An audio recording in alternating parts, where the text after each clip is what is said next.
দীপা ও অর্জুনের বিয়ের কথা শুনে অজ্ঞান হয়ে হসপিটালে ভর্তি সূর্য। বিয়ের আসর ছেড়ে সূর্যকে বাঁচাতে হসপিটালে ছুটে এলো দীপা।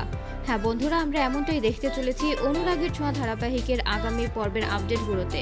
বিস্তারিত জানতে ভিডিওতে একটি লাইক দিয়ে না টেনে শেষ পর্যন্ত দেখতে থাকুন।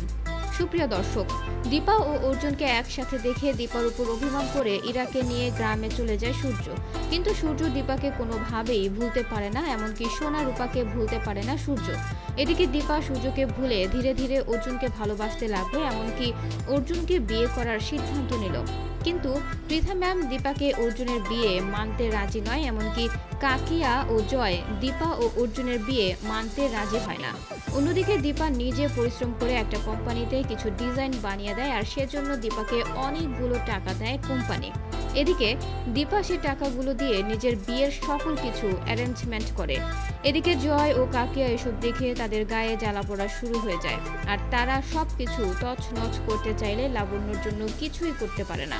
অপরদিকে দীপাকে বিয়ের সাজে সাজিয়ে দেয় তেস্তা ও উর্মি, আর দীপাকে যখন সাজিয়ে নিচে নেমে আনে তখন সবাই দীপাকে দেখে মুগ্ধ হয়ে যায়।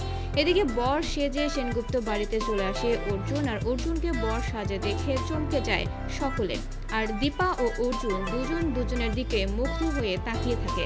এরপর দীপা ও অর্জুনের বিয়ে দেওয়ার সকল কিছু রেডি করে ফেলে ঠাকুর মশাই, আর দীপা ও অর্জুন ঠাকুরের সামনে বসে পড়ে, আর ঠাকুর মশাই দীপা ও অর্জুনের বিয়ে দেওয়া শুরু করে। এদিকে কাকিয়া ও জয় এসব দেখে সূর্যকে কল দেয়, আর সূর্যকে জানায় দীপা অর্জুনকে বিয়ে করছে, যা শুনে অজ্ঞান হয়ে পড়ে সূর্য। আর সূর্যকে হসপিটালে নিয়ে যায় ইরা।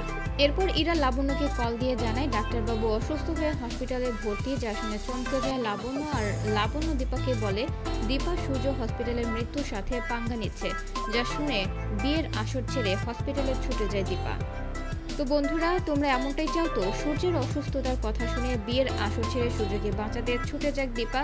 এমনটা চাইলে কমেন্ট করে জানিয়ে দাও, আর পরবর্তী আপডেট পেতে আমাদের চ্যানেলটি সাবস্ক্রাইব করে পাশে থাকো। ধন্যবাদ।